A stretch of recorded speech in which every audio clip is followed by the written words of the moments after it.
Cilvēki bieži domā, nu, ja izcirtums ir 3000 vai 2000, nu, tad tā 20-gadīgā maksā 2 reizes dārgāk. Tagad es jums izstāstīšu, kāpēc tā nav. Piemēram, šeit ir izcirtums 3000, šeit ir cērtams mežs 20 000. Un tā līkne izstāsta tieši tāda, nu, ieguldījām 3000, nu, tur nevar gaidīt lielāku atdevu, piemēram, par 10%. Ja tie ir 10%, tad pēc gada viņi maksā 3300. Un tā mēs ejam uz priekšu.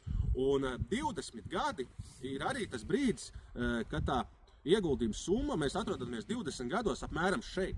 Un mēs saprotam, ka tā vērtība vēl nav paspējusi tik daudz izaugt tajā laikā.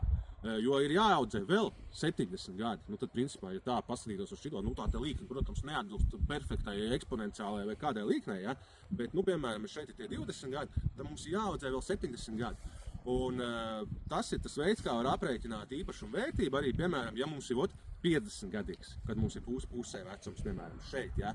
Tad mēs jau redzam, ja te ir jāiegulda 10 000 gadā, tad ir skaidrs, ka pa vienu gadu 10% arī ir 1000.